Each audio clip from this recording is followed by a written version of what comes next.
Hey y'all, it's Chris, and today we're gonna review the Ghost Clear Ice Maker. It's so clear, you can't even see it. Actually, it's right here. This model here is their compact version, tailored more for home use, makes 12 big cubes. We figured that made the most sense since we don't have like a commercial freezer here at our office. First thing to notice just from exterior appearances, it's basically a big cooler. Hard plastic shell, which is a traditional way to make clear ice at home. Get a big cooler, fill it with water, pop it in the freezer, and before it freezes all the way, take it out. You should have like a clear section. You can take that big chunk, cut it up into whatever you want in terms of size or shape. This ice maker uses the exact same approach with the large cooler bottom, but the silicone mold makes it a lot easier for us. There's no cutting required. Everything should be very consistent, cube to cube. Quick general principle, this insulated cooler on the sides and the bottom is gonna leave this top exposed. Therefore, the freezing is gonna be from the top down. These 12 wells at the top, once you've waited a sufficient amount of time, should be perfectly clear.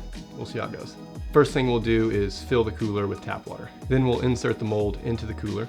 The directions say to place this into a freezer between 5 and 15 degrees Fahrenheit. Now we'll sit back, wait 36 to 48 hours and see what happens.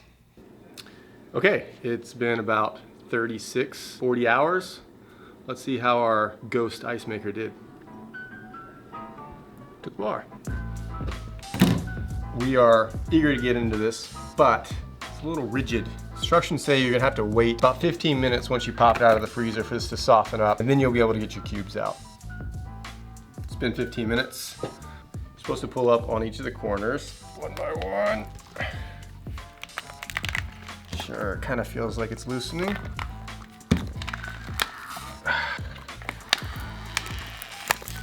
Well, it's not super easy, but we're successful. Shards of ice, looking good. Yeah, looks like we have a little extra water at the very bottom that didn't freeze. We were correct. Directionally, it's coming from the top down. This should be a discardable block of cloudy ice. Instructions suggest just flip it over and push them out. It's kind of fun. It's like popping bubble wrap, kind of. Well, it's not elegant, but here they are. Always come prepared.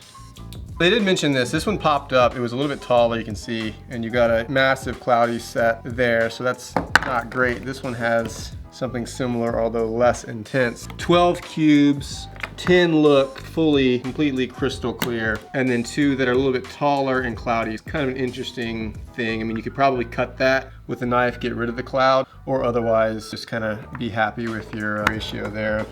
10 out of 12, you could reduce that fraction if you were smart. Let's put some liquid on these. Looks good in empty glass. Let's make some bubbles happen. A little Aperol, splash of citrus tonic. Nice. Looking pretty clear. Yeah, that's a very clear cube. Very impressed with the Ghost ice tray. Not perfect, right? I have a couple that aren't perfect, but in general, looking pretty good. Cheers. Overall, super impressed with the Ghost ice system. It did take a little while to freeze. They recommend 36 to 48 hours. And even at the bottom of the cooler, there was still some unfrozen ice, which is water. That's a little bit of a drawback, takes a while. The other drawback is price. At $150 is premium. It's the most expensive clear ice contraption we've seen available, but it makes the best product we've seen. If you're looking for an investment, don't mind spending a little extra money, go ahead and spring for the Ghost ice. The Ghost clear ice noise. That's all from his flush, right? That's his flush, right? Yeah. Well, I might as well take a look at my hair.